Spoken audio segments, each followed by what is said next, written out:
Gente que cuenta, un podcast de César Zapata y Sobio Tereso.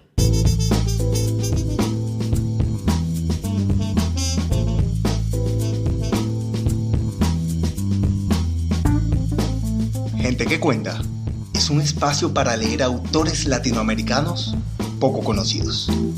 Gente que puede que no esté en tu radar, pero tiene algo bueno que contar. Pequeños autores, grandes obras.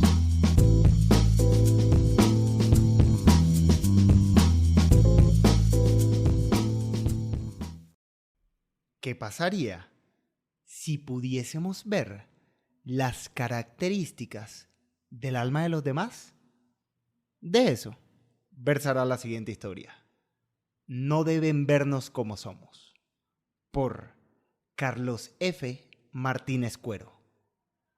Autor venezolano, radicado en Caracas. Un hombre inventariaba y analizaba mentalmente los eventos y resultados que había obtenido durante el día, cuando algo interrumpió su concentración. Desde el asiento trasero de su lujoso automóvil se dio cuenta que su chofer se había detenido. La noche acababa de caer. Las luces brillantes e intermitentes, y una que otra sirena, hicieron que volteara hacia el lado opuesto de la amplia avenida por la que iba.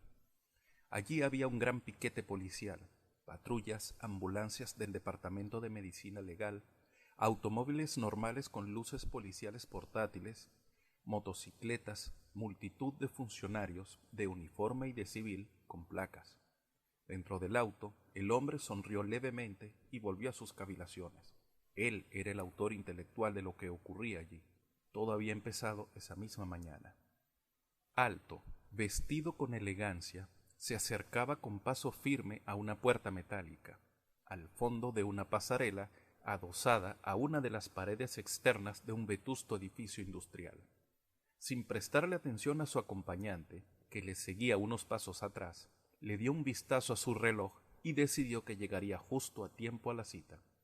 En el interior del edificio se encontraba la misión que le había encomendado su empleador.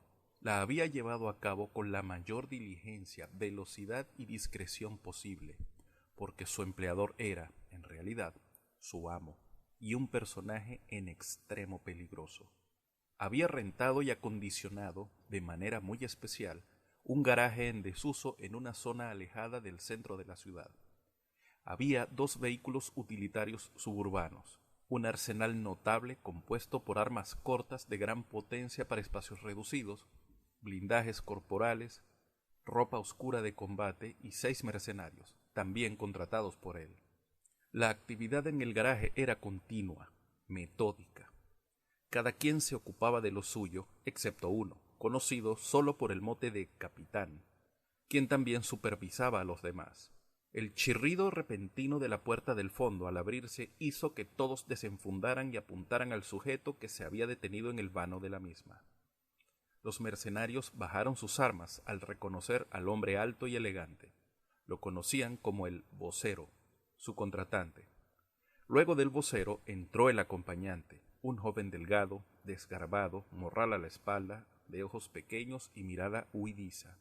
Este también era conocido por los mercenarios, no por un mote, pues éstos sólo los usaban por seguridad los personajes importantes, sino por su nombre real, Simón Alves. Era el infiltrado del grupo en el sitio en el que tendría lugar el trabajo. Alves era un asistente de laboratorio, estaba empleado en una instalación privada, propiedad de un eminente médico y científico llamado Eneas Torres. Luego de los breves saludos, el vocero comenzó. Capitán, el señor Alves trae consigo la información que falta para el trabajo. El capitán hizo una seña a los otros para que se acercaran. Simón Alves se quitó entonces el morral que llevaba en la espalda y lo colocó sobre una mesa de trabajo. De él sacó un pequeño portátil. Una vez encendido, activó el proyector del portátil y sobre el teclado flotó la imagen tridimensional a escala real de un objeto con el tamaño aproximado de una caja de zapatos mediana. Tenía pocos detalles en su superficie, siendo lo más visible un lente pequeño, parecido a los que tienen las cámaras fotográficas caseras. Este es el objetivo, un transformador de frecuencias mentales. Por lo que sé, el Torres ese, el doctor Torres, lo va a probar hoy. dijo Alves, y tras mirar a los demás presentes, prosiguió. No sé con seguridad qué es lo que va a hacer. Eso lo sabe Mejías, el asistente de la mañana, pero lo va a probar hoy. Eso es seguro. Es por eso que el trabajo será hoy, porque este dispositivo estará a la vista de todos. No tendrán problema en hacerse con él. Debería ser un trabajo fácil, pues en lo que llegue me haré cargo del turno. Mejías se irá. Entonces, además de Torres y yo, quizás habrá 1 o 2 invitados, si acaso. Ya ustedes tienen la ruta a seguir dentro del laboratorio, desde el depósito hasta el área principal, dijo, más repasando la lista para sí mismo que informando a los demás. Ya les di la llave del depósito, ya han visto el objetivo. Es todo. Bien, señor Alves, recoja sus cosas, dijo el vocero, poniendo una mano en el hombro de Alves. Capitán, indíquele cuál es el vehículo que le toca. Ya es hora de salir. El capitán asintió. Alves terminó de recoger y se dirigió hacia los vehículos, junto con los demás. El vocero se quedó solo con el capitán. 2 cosas. 1. Luego de tener el dispositivo, 0 testigos. 0. Acerca de la otra, se me ha dicho que usted entenderá este mensaje cuando esté allá. No debe volver sin la antena. Es todo. El vocero enfiló entonces hacia la puerta por donde había entrado. El capitán empezó a vocear órdenes. Los mercenarios empacaron su equipo con diligencia. Luego se dirigió a Alves, señalándole uno de los SUV. Afuera, el vocero caminaba hacia la esquina opuesta a la entrada del garaje. Allí lo esperaba un auto negro, sedán, bastante grande y sólido. Un hombre vestido de negro esperaba de pie al lado del auto. Le abrió la puerta trasera no más llegar. Una vez dentro, el chofer se introdujo en el auto y arrancó. El vocero tomó de un compartimiento un aparato pequeño que se introdujo en el oído. Del otro lado, el capitán le confirmó el establecimiento de comunicaciones al tiempo que le informaba que acababan de abandonar el garaje. En el laboratorio del doctor Eneas Torres se sentía una fuerte tensión. En el área principal, donde se realizaban los experimentos de mayor tamaño, se hallaba sentado un hombre de unos 80 años. Vestía un traje de una pieza, de color naranja intenso. Tenía esposas y cadenas en las muñecas y los tobillos. Miraba aburrido hacia adelante. Tanto en la puerta principal como en el pasillo que daba al depósito del laboratorio había agentes policiales armados que no perdían de vista al presidiario, un asesino en serie que purgaba 3 cadenas perpetuas. Este criminal se jactaba, entre otras cosas, de no haber matado a más inocentes por falta de tiempo y de manos. Frente a este personaje, en el tope de un trípode, estaba el transformador de frecuencias mentales, que, para abreviar, Torres llamaba visor de almas. Solo falta un poco, dijo el doctor Eneas Torres, dirigiéndose al comisario Jaime Ruiz, quien por toda respuesta le hizo un gesto de no se preocupe. Tras la pared de vidrio que separaba el área principal del habitáculo de control estaba el doctor Torres, al mando de la computadora que manejaba todo el experimento. El comisario Ruiz, encargado del operativo policial que custodiaba al prisionero, y al lado del trípode se encontraba José Mejías, el asistente de la mañana. Torres terminó de calibrar el visor. Lo puso en marcha. Tras un comienzo se escucharon suspiros ahogados. En las pantallas estaba la imagen del reo. Al comienzo solo parecía una imagen de video de alta definición, pero poco a poco empezó a verse una especie de neblina parda oscura que se formaba alrededor de la cabeza y hombros del asesino. La neblina se oscurecía al tiempo que el tono parduzco se acentuaba. Hasta comenzó a moverse como si en lugar de ser gaseosa fuera líquida.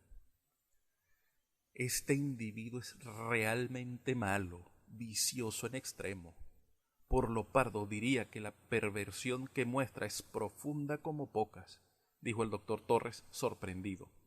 El comisario Ruiz tan solo miraba, atónito. Al no ver lo que pasaba en las pantallas del área de control, los agentes apostados en el interior del laboratorio no mostraron cambio alguno. Solo seguían vigilando al convicto. De cuando en cuando dirigían una mirada a Ruiz, quien seguía con mucha atención lo que ocurría. Mientras el jefe no dijera nada, seguirían en lo mismo, firmes, mirando al reo y con una mano en el arma de reglamento. Según mis cálculos y las simulaciones, dijo el doctor Torres, esto debía ocurrir así. Pero no deja de ser perturbador ver tamaña maldad de esta manera, sin error alguno de interpretación. La corta caravana de 2 camionetas se detuvo a poca distancia del laboratorio del doctor Torres, para permitirle a Alves apearse y llegar a su destino caminando. Una vez en la calle, éste escuchó el tono de llamada. Presionó el diminuto comunicador en su oreja. ¿Ahora me escucha? Era el capitán, probando el equipo. Fuerte y claro, respondió Alves. El vocero seguía todo el desarrollo en silencio. Alves llegó a la esquina previa al lugar donde se dirigía y se quedó petrificado al ver los vehículos y efectivos policiales en la entrada del laboratorio. Capitán, dijo ansioso Alves. Ya lo hemos visto. Seguimos de largo. Aparcaremos en otro lado. Entre y averigüe lo que ocurre. El vocero escuchó el diálogo, cerró los ojos e inspiró lentamente para calmar el ataque de ansiedad que sentía ya muy cerca. Luego, más calmado, abrió los ojos otra vez. Decidió no intervenir. Alves se puso en marcha, visiblemente nervioso. Al llegar cerca de la entrada, lo detuvo un policía. ¿A dónde va? Al laboratorio del doctor Eneas Torres, contestó Alves, tratando con desespero de evitar mostrarse nervioso, señalando la entrada. Trabajo allí. Alves le mostró al policía su credencial. Este la tomó y llamó al comisario Ruiz, reportando la novedad. Luego de unos segundos recibió la respuesta. Espere aquí un momento. Alves pensaba con furiosa intensidad que podía haber salido mal, igual que el capitán, quien escuchaba todo a través del comunicador de Alves. Abajo, en el área principal de trabajo, donde estaba teniendo lugar el experimento, el doctor Eneas Torres, con evidente satisfacción, dijo: Comisario, el reo es todo suyo. Hemos terminado. Seguro, vamos a salir de esto de una vez, dijo ansioso Torres. Vamos a devolver a este muchacho a prisión. Llámeme si hay algo más que necesite. Claro, gracias por todo. Ruiz y los 2 agentes dentro del área de trabajo se dirigieron al reo. Los agentes lo tomaron por los brazos para que se pusiera de pie.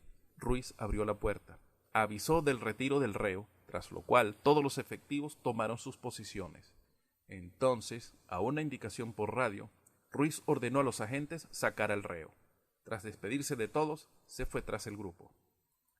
En la calle, Alves vio que se abrió la puerta del laboratorio. Salieron unos agentes escoltando a un anciano encadenado. Entraron todos en un vehículo de seguridad, al tiempo que el resto de policías subían a sus patrullas. Entonces se pusieron en marcha. Por fin, tras informar al capitán de la situación, Alves entró en el laboratorio. Al primero que vio fue a Mejías, el otro asistente. ¿Cómo anda todo?, preguntó Mejías a modo de saludo. Todo bien, ¿qué pasó aquí? El doctor Torres le solicitó a un amigo que tiene en el Tribunal Supremo no me acuerdo cómo se llama, que trajeran al preso que salió hace poco. ¿Lo viste? El viejo de mono naranja. Ese mismo, continuó Mejías. Es un asesino en serie de los peores. El doctor lo mandó a traer para calibrar la parte baja de la escala del visor. Ya, pero ¿por qué tan viejo?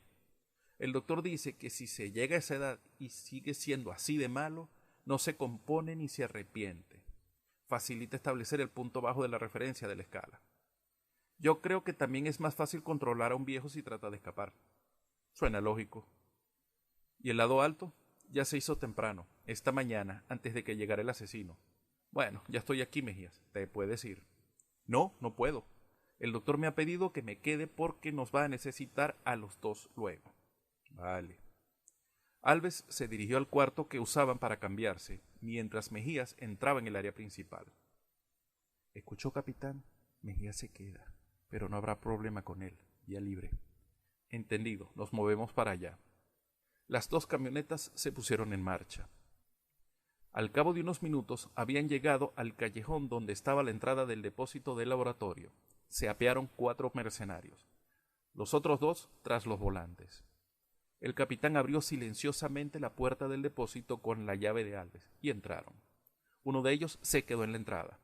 Los otros siguieron con seguridad por el depósito, pues Alves les había descrito el sitio con todo detalle. Por fin llegaron al pasillo contiguo al área principal del laboratorio. A una señal del capitán, todo el equipo se inmovilizó, justo fuera de la vista de cualquiera que estuviera allí. Escucharon una voz masculina. Señor Alves, por favor, repita la secuencia del fraile. Alves estaba sentado frente a la computadora de control. Repitió lo grabado por el visor del fraile Justino, un monje que se había hecho famoso un tiempo atrás por haber recibido los 5 estigmas de Cristo, los cuales aún tenía para el momento del experimento. Alves vio como después de los preliminares, un halo de neblina blanca rodeó la cabeza y los hombros del monje, y la sorpresa fue mayor al ver el fino anillo del mismo material que empezó a formarse sobre la cabeza del monje. En una pantalla lateral, un proceso que estaba en marcha anunció que había concluido. Listo, hemos terminado con la calibración total de la escala del visor de almas. Ahora que no hay nadie más, quiero comprobar algo, dijo Torres, quien enseguida salió del área de control, tomó el visor y llamó a los otros 2 al área principal. De una mesa auxiliar tomó un extraño dispositivo alargado y lo acopló al visor. Alves miró sorprendido el objeto. Era la primera vez que lo veía. Miró a Mejías. Por la cara que tenía dedujo que a él le pasaba lo mismo. Torres colocó de nuevo el visor en el trípode. ¿Qué es eso, doctor?, preguntó Mejías. Para hacerlo corto ahora, es una especie de antena que debería permitirle a todo aquel que esté en un radio de 3 metros del visor ver lo que vimos en el área de control, pero directamente, sin necesidad de pantallas ni computadoras. Nos veríamos tal y como somos. El capitán sonrió e hizo la señal de preparados. El vocero solo asintió para sí cuando oyó la noticia. Torres encendió el visor, no solo como receptor, función que cumplió en la calibración, sino también como emisor. Se escucharon expresiones de sorpresa. El capitán y sus hombres irrumpieron en el área principal apuntando a los 3 presentes. Quédense quietos y no pasará nada. Los mercenarios veían sorprendidos lo que cada uno de los presentes veía en los demás, pero sin entender, sin dejar traslucir la sorpresa. El único que entendía lo que veía era el doctor Torres. Se había sorprendido al ver el halo ocre amarillento y pastoso de Alves. Era cobarde, mentiroso, hipócrita y resentido. Mejías resultó ser de un gris verdoso claro medianamente uniforme, un ser sin muchas pretensiones en la vida. Pero se aterró al ver a los asaltantes. Todos tenían halos de un tono gris oscuro muy uniforme, unos asesinos metódicos. Al notar Torres la variación en el halo del que dijo que se quedaran quietos, supo en el acto que mentía. Por eso no llevaban los rostros cubiertos. Le amargaba la certeza que se había disparado súbitamente en su mente de que moriría allí, dejando a su familia desprotegida e inerme, sin poder terminar este trabajo tan importante, sin saber siquiera el porqué del ataque. Su halo y el de Mejías destellaban de terror, pero el de Alves se veía entre calmado y levemente excitado. Torres entendió que Alves era parte de esto.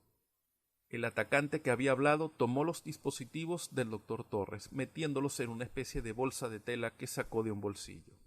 Se retiró hacia atrás de espaldas. Fuego.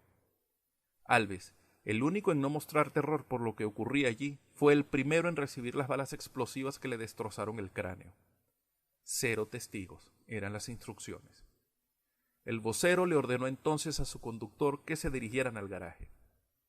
Con disciplina militar, los mercenarios se retiraron de la escena del crimen tras asegurarse de que no dejaban nada que los incriminara. Salieron de la instalación, se aseguraron de que nadie estaba asomado en el callejón mirando lo que no debían, entraron en los SUV y se fueron. El vocero caminaba pensativo por el pasillo que daba acceso al garaje, llevando un maletín de cuero en una mano. Los mercenarios ya estaban allí, preparándose para irse tras completar el encargo. Se encaminó hacia la mesa de trabajo donde estaban concentrados los trabajos post-atraco y colocó el maletín allí. Así que este es el dispositivo, dijo, más para sí que para los otros, y, tomando el visor, señaló algo al capitán. ¿La antena? Eso dijo el científico. El vocero hizo una llamada. Lo tengo, está completo. Muy bien. Abrió entonces el maletín, lleno de dinero en pacas gruesas, apretadas. Manténgase alerta, junto con su equipo. Hay otro trabajo muy pronto. Dicho esto, el vocero se retiró con su botín. Los mercenarios se acercaron al maletín. El capitán se dispuso a repartir la paga. Una vez dentro de su automóvil en marcha, el vocero veía en su teléfono una imagen del interior del garaje y de lo que allí pasaba, mientras calculaba una distancia segura para sí. Levantó un detonador e hizo estallar el garaje con los explosivos con fósforo escondidos en el sitio durante el acondicionamiento previo del mismo. Las camionetas, los mercenarios, las armas, el dinero, todo ardió con una intensidad de una magnífica pira funeraria. Tras un corto viaje por la ciudad, el vocero entró en el estacionamiento de un lujoso edificio de oficinas, en el último nivel hacia abajo. Una vez aparcado el auto, se apeó y se dirigió al ascensor, pero tomó por un pasillo lateral. Usó una llave, abrió una puerta y descendió por unas escaleras mal iluminadas. Llegó a otra puerta, la abrió y entró en un fastuoso lobby. Por lo visto, los otros miembros del comité ya se habían ido. Siguió en línea recta. Tocó una pesada puerta de roble al fondo del lobby. Escuchó «¡Pasa!» y entró de inmediato, como si hubiera recibido una descarga eléctrica. Estaba en una oficina más lujosa que el lobby. Hacia el fondo de la misma, un gran escritorio de madera. El vocero se acercó al mismo con la vista en el piso. Al llegar allí, extendió su brazo lo más que pudo. Le entregó el pequeño maletín al personaje detrás del escritorio. Muy bien hecho, Vladimir. Debes estar atento por si alguien da con la manera de reproducir este transformador. Es absolutamente vital que nadie nos vea como realmente somos. Debemos acabar de inmediato con otro de estos en el momento en que aparezca. ¿Ha quedado entendido? Sí, mi amo. Retírate. El vocero, Vladimir, dio unos pasos hacia atrás, luego dio media vuelta y se retiró de la oficina sin levantar la vista en ningún momento. De camino al auto, iba pensando sobre su propia condición, la misma de los otros siervos del amo. No se atrevía a preguntarle a su amo cuál era el problema con ese aparato. Con lo que acababa de decir, no le daba ninguna información sobre ello. La masacre en el laboratorio del doctor Torres no era ningún problema moral para él. Aunque nunca mataba a nadie directamente, salvo en sus inicios dentro de la secta, todas las masacres que había planeado y ordenado ejecutar habían sido particularmente crueles, de manera que esta última no se salía del ordinario, salvo por el detalle del aparato. Vladimir no podía entender la lógica del estipendio realizado por su amo en esta misión, solo para apoderarse de ese aparato. Pero al amo no se le discutía ni se le cuestionaba, solo se le obedecía. Por eso sonreía al ver el piquete policial, la satisfacción de un trabajo bien hecho.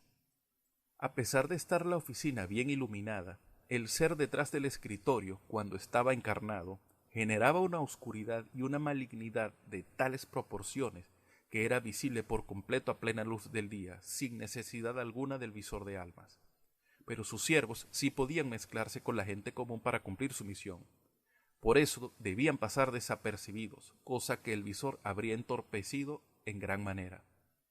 Los empleados externos, dispensables a sueldo del amo, serían vistos por el aparato como delincuentes porque eso eran, pero sus antisacerdotes blasfemos, como Vladimir, por el hecho de haberse entregado en cuerpo y alma a él por voluntad propia y pleno conocimiento del mal que harían, sin duda sí tendrían un aura o halo característico que eventualmente les daría pistas a sus enemigos para encontrarlo.